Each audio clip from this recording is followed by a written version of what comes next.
जय हिंद मित्रों, सोनभद्र से उत्तर प्रदेश के देवरिया जिले में भूमि विवाद में हुई जघन्य घटना की सर्वत्र निंदा हो रही है। भूमि विवादों को प्राथमिकता के आधार पर निस्तारित नहीं किए जाने से इस तरह की घटनाएं होती हैं। बार बार घटनाओं के बाद भी भूमि विवादों का निपटारा आखिर क्यों नहीं होता? सड़ी गली व्यवस्था से दुर्गंध फैल रही है। न तो राजस्व कर्मी सुधरने का नाम ले रहे हैं और न ही वर्दीधारी ही। पीड़ित न्याय की तलाश में दर दर की ठोकरें खा रहा है। इस तरह की घटनाओं की जिम्मेदारी तय नहीं हो पा रही है।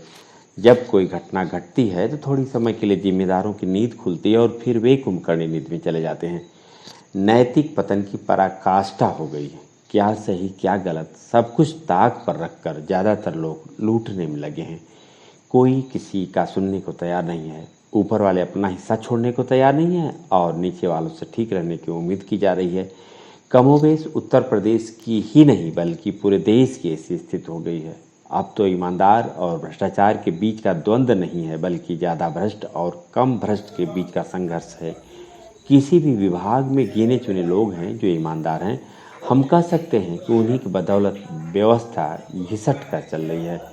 अब सुनने में नहीं आता कि भूरेलाल जैसा कोई अधिकारी है या किरण बेदी जैसी ऑफिसर जो न्यायप्रिय हो, कानून सम्मत कार्य को अंजाम देते हो। बहुत पहले की बात है, सोनभद्र की घटना है। ओबरा में क्राइम बड़े पैमाने पर हो रहा था। पत्रकारिता धर्म का निर्वाह करते हुए खबरें प्रकाशित की जा रही थी। इस घटना का उदाहरण इसलिए दिया जा रहा है कि व्यवस्था किस तरह से ध्वस्त हो गई है।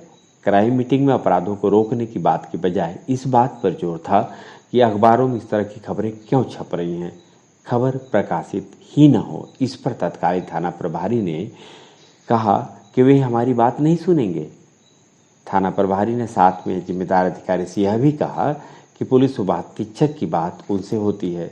सो जिम्मेदार अधिकारी ने उन्हें यह जिम्मेदारी सौंपी कि आप बात करिए। वे पुलिस उपाधीक्षक न्यायप्रिय थे। वे चाहते थे कि अपराध पर अंकुश लगे, न कि अपराध के बाद अखबारों में छपने वाली खबरों को रोका जाए। वे मानते थे कि क्राइम की खबरें प्रकाशित होने से पुलिस अपेक्षाकृत ज़्यादा सक्रिय रहती है। उच्च अधिकारी की बातों की वजह से क्राइम मीटिंग से वापस आने पर उन्होंने मेरे बेसिक फ़ोन पर कॉल किया और रिक्वेस्ट किया कि अपराध की खबरों को आप अब न छापें। हम समझ सकते हैं कि उन्होंने यह बातें क्यों कही। तुरंत हमने उनसे कहा कि आप तो अपराध रोकने के लिए सदैव तत्पर रहते हैं। अपराध के बाद खबरें प्रकाशित न हो, यह बात आपकी तो नहीं लगती। इस पर उन्होंने पूरा संदर्भ बताया। आइए हम बात करते हैं देवरिया की।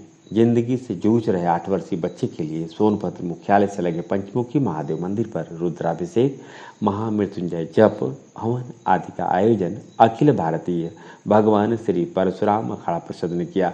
लोगों में गुस्सा था कि देवरिया में एक ही परिवार के 5 लोगों की हत्या कर दी गई। लोगों ने कहा कि वर्तमान समय में ब्राह्मणों पर आक्रमण हो रहे हैं। उसी का एक परिणाम यह है कि देवरिया जिले में अत्यधिक गरीब निर्बल ब्राह्मण परिवार के 5 लोगों की जघन्य हत्या कर दी गई। उसी परिवार का 8 वर्षीय अबोध बालक श्री अनमोल दुबे घायल अवस्था में जिंदगी के लिए जूझ रहा है। कार्यक्रम स्थल पर ब्रह्म समाज को संबोधित करते हुए पंडित दयाशंकर पांडे ने कहा कि ब्राह्मण समाज को बुद्धिजीवी वर्ग समझा जाता है। वहीं कलयुग में संगठन को ही शक्ति माना गया है, परंतु ब्राह्मण समाज ने कभी इससे सीख नहीं ली। अब भी ब्राह्मण एक दूसरे को नीचा दिखाने की कोशिश में लगे रहते हैं, जिसका लाभ दूसरे लोग उठाते हैं। अपने अधिकारों मान सम्मान को सुरक्षित करने के लिए ब्राह्मणों को जागृत होना पड़ेगा। अगर आज जागृत नहीं हुए तो आगे आने वाले समय में और अधिक उत्पीड़न झेलना पड़ेगा। पंडित श्रीकांत दुबे ने कहा कि ईश्वरवादी, वेदपाठी, ब्रह्मगामी, सरल, एकांत प्रिय, सत्यवादी और बुद्धि से जो दृढ़ है वे ब्राह्मण कहे गए हैं। तरह तरह की पूजा पाठ आदि पौराणिक कर्म और वेद सम्मत आचरण करता है, उसे ब्राह्मण कहा गया है। अखिल भारतीय भगवान श्री परशुराम अखाड़ा परिषद के संस्थापक पंडित आलोक चतुर्वेदी ने कहा कि हम अगर समाज को शांति का पाठ पढ़ा सकते हैं तो एक हाथ में शास्त्र, दूसरे हाथ में शस्त्र भी उठा सकते हैं। सदैव ब्राह्मणों ने समाज को जोड़ने का काम किया है और कर्म के आधार पर समाज में कार्यों का विभाजन हुआ। सर्व समाज अपने कार्यों में लगा है। इस प्रकार समाज को शिक्षित करने, विकसित करने में निस्वार्थ भाव से अपना योगदान दे रहा है।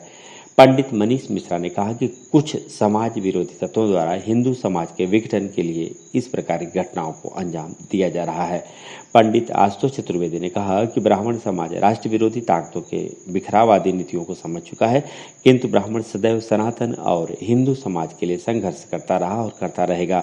कार्यक्रम में सर्वप्रथम भगवान शंकर का रुद्राभिषेक, फिर महामृत्युंजय का पाठ, तत्पश्चात हवन कार्यक्रम पूर्ण हुआ।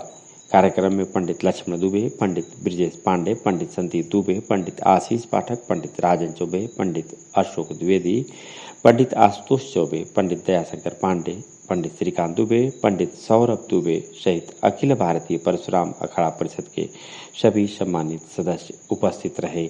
जय हिंद।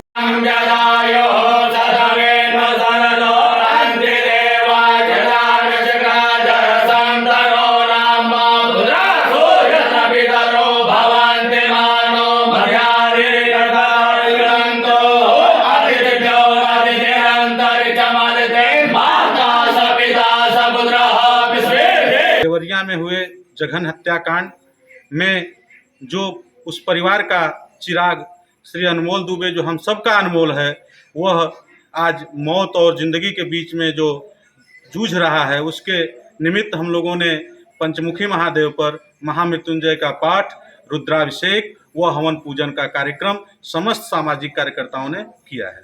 सरकार से हम यह मांग करते हैं कि उसको उतनी सुरक्षा दी जाए जितनी सुरक्षा पाने के बाद वो अपने आप को सुरक्षित महसूस करे और उसके आने के भविष्य के संपूर्ण प्रकार के जीविकोपार्जन की व्यवस्था की जाए।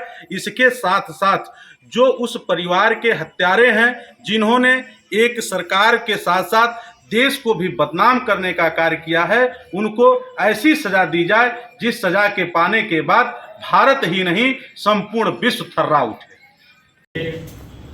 जगेन जगमय चंद्रदेवा सारि धर्माणि प्रथमान्यासन्नाभेहनाकं महिमान सचन्द्रयत पूर्वे साध्याः सन्ति देवाः सुगन्ध पुष्पाणि यथा कालोद्भवानि च पुष्पाञ्जलिर्मया दत्ता गृहाणं परमेश्वरः।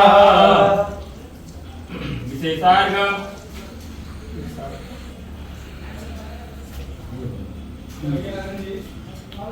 भैया बैठिए।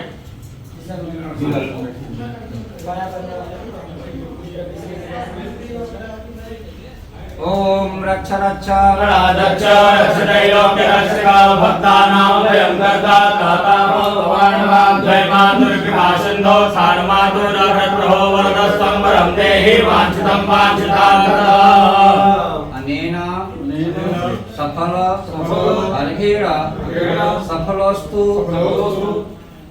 तस्य बालकस्य शरीरे सकला पीड़ा अरिष्ट निरसनम अस्तु सदा मम।